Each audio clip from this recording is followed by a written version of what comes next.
Assalamualaikum warahmatullahi wabarakatuh. Halo semuanya, perkenalkan kami dari kelompok 4 mata kuliah pembelajaran matematika anak usia dini, Program Studi Pendidikan Guru Pendidikan Anak Usia Dini. Kelas B Angkatan 2020 Fakultas Ilmu Pendidikan.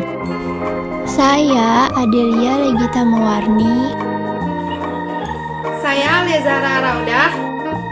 Saya Nabila Sadida. Saya Regina Rona Aisyah. saya Zahra Takia. Pada video kali ini, kelompok kami akan membahas tentang tokoh pembelajaran matematika anak usia dini, Zoltan Paul Dienes. Selamat menyaksikan. Yang pertama, kita akan membahas tentang tokoh matematika yaitu Zoltan Paul Dienes.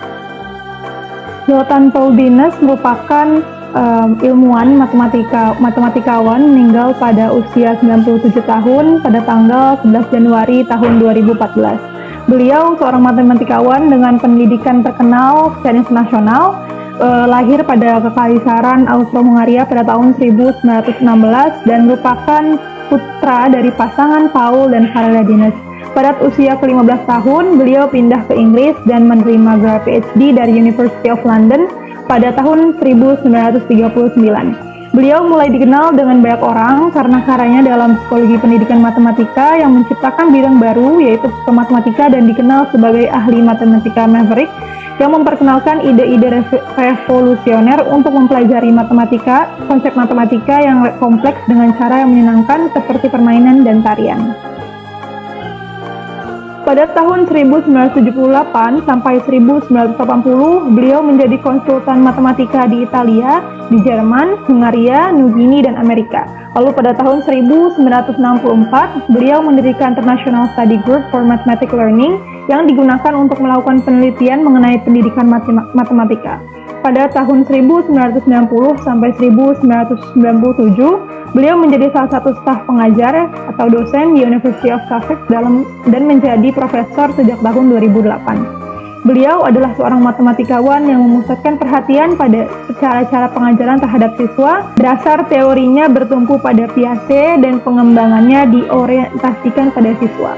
Beliau adalah seorang penggagas awal dari apa yang disebut pembelajaran dari perspektif sosio-kultural dan demokrasi. Pembahasan selanjutnya adalah pembahasan mengenai landasan teori Zoltan P. Dienes. Teori belajar Dienes menekankan pada tahapan permainan yang berarti pembelajaran diarahkan pada proses melibatkan anak didik dalam belajar. Teori belajar Dienes sangat terkait dengan konsep pembelajaran dengan pendekatan pakem atau pembelajaran aktif, kreatif, efektif, dan menyenangkan. Aktif diartikan peserta didik mampu berinteraksi untuk menunjang pembelajaran. Kreatif diartikan guru memberikan variasi dalam kegiatan belajar mengajar dan membuat alat bantu belajar, bahkan menciptakan teknik-teknik mengajar tertentu sesuai dengan tingkat kemampuan peserta didik dan tujuan belajarnya. Keefektifan kegiatan pembelajaran yang merupakan pilar utama dalam suatu rancangan pembelajaran. Pembelajaran yang tampaknya aktif dan menyenangkan tidak akan berarti jika tidak efektif. Menyenangkan diartikan sebagai suasana belajar yang hidup, semarak, terkondisi untuk terus berlanjut, ekspresif, dan mendorong pemusatan perhatian peserta didik terhadap kegiatan pembelajaran.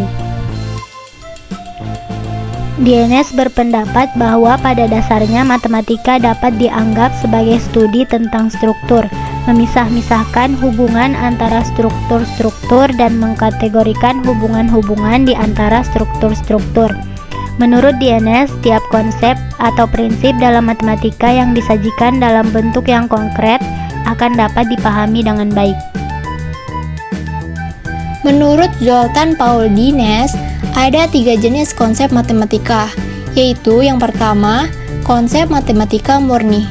Konsep matematika murni berhubungan dengan klasifikasi bilangan-bilangan dan hubungan antara bilangan dan sepenuhnya bebas dari cara bagaimana bilangan-bilangan itu disajikan. Yang kedua, konsep notasi. Konsep notasi adalah sifat-sifat bilangan yang merupakan akibat langsung dari cara penyajian bilangan. Yang ketiga ada konsep terapan. Konsep terapan adalah penerapan dari konsep matematika murni dan notasi untuk penyelesaian masalah dalam matematika dan dalam bidang-bidang yang berhubungan. Selanjutnya, menurut Jeunesse, pembelajaran matematika harus memperhatikan 4 prinsip, yaitu yang pertama, prinsip dinamik. Jadi pada prinsip ini, anak-anak mempelajari sesuatu melalui proses penjelasan dan eksperimen untuk membentuk dan menemukan suatu konsep matematika. Yang kedua, prinsip konstruktif. Proses pembelajaran matematika haruslah melalui proses pengkonstruksian, yaitu dari sifat-sifat atau hal-hal yang ditemukan melalui sejumlah kegiatan dan terurut, kemudian disusun dalam suatu hubungan untuk memperoleh suatu konsep matematika. Yang ketiga adalah prinsip variabilitas matematik. Konsep matematika mengandung berbagai variabel-variabel yang perlu dibuat dalam bermacam-macam nilai generalisasi. Yang keempat, prinsip variabilitas perseptual. Dalam perjalanan suatu konsep matematika, agar konsep tersebut dapat dipahami dengan baik, haruslah diberi berbagai contoh atau perspektif-perspektif yang berbeda mengenai konsep tersebut. Selanjutnya adalah penerapan teori Jeunesse dalam pembelajaran matematika. Perkembangan konsep matematika menurut Jeunesse dapat dicapai melalui pola berkelanjutan. Menurut Jeunesse, konsep-konsep matematika akan berhasil jika dipelajari dalam tahap-tahap tertentu. Jeunesse membagi tahap-tahap belajar menjadi 6 tahap. Yang pertama adalah permainan bebas. Dalam setiap tahap belajar, tahap yang paling awal dari pengembangan konsep bermula dari permainan bebas. Permainan bebas merupakan tahap belajar konsep yang aktivitasnya tidak berstruktur dan tidak diarahkan.